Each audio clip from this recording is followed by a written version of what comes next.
வணக்கம் நண்பர்களே, நம்ம ஹேம்ஸ் ஹோம்ல இன்னைக்கு நம்ம பார்க்க போறது ஃப்ரூட் கஸ்டர்ட். அது எவ்வளவு சுலபமா ரொம்ப குவிக்கா நம்ம செய்யலாம்ங்கறத நான் செஞ்சு காட்ட போறேன். வாங்க பார்க்கலாம். ஃப்ரூட் கஸ்டர்ட் ரெடி பண்றதுக்கு 1/2 லிட்டர் கெட்டியான பால் சேர்த்துக்கிறேன்.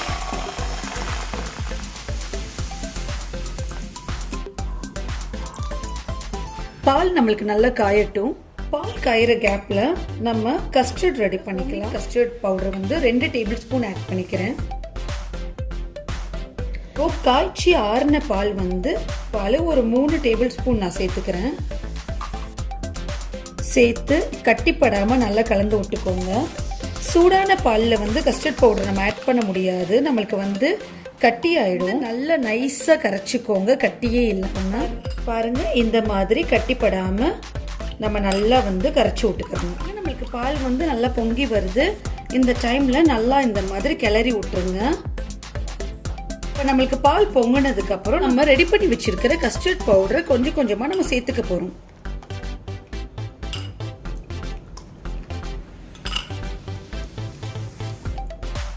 கஸ்டர்ட் மிக்ஸ் சேர்த்துட்டு நல்லா இந்த மாதிரி கிளறி விட்டுருங்க. அடி பிடிக்காம இருக்கணும், அதனால கிளறி விட்டுக்கிட்டே இருங்க. அடி பிடிக்காத அளவுக்கு கஸ்டர்ட் மிக்ஸ் சேர்த்துட்டு ஒரு 2 ல இருந்து 3 நிமிஷம் அப்படியே நம்மளுக்கு பாயில் ஆகட்டும். 1/2 கப் சுகர் சேர்த்துக்கிறோம்.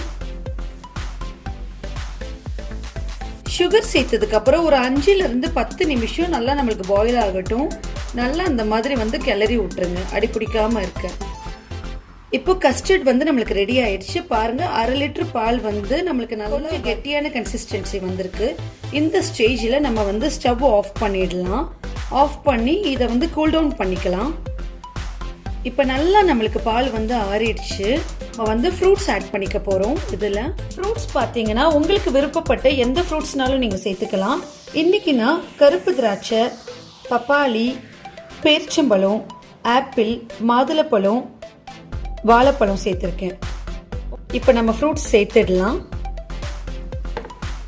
பனானா சேர்த்துக்கிறேன்,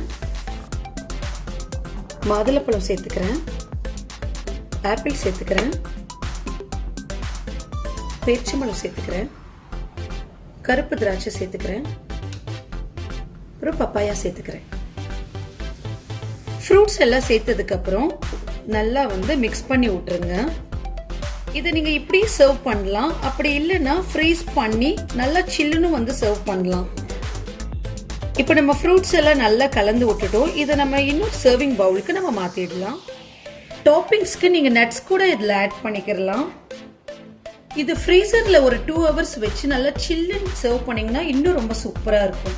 ஹோம்மேட் கஸ்டர்ட் பவுடர் ரெசிபி நான் உங்களுக்கு நெக்ஸ்ட் வீடியோல போஸ்ட் பண்றேன். இந்த ரெசிபி உங்களுக்கு பிடிச்சிருந்தா லைக், ஷேர், கமெண்ட் பண்ணுங்க. ஹேம்ஸ் ஹோமை சப்ஸ்கிரைப் பண்ணுங்க. நன்றி.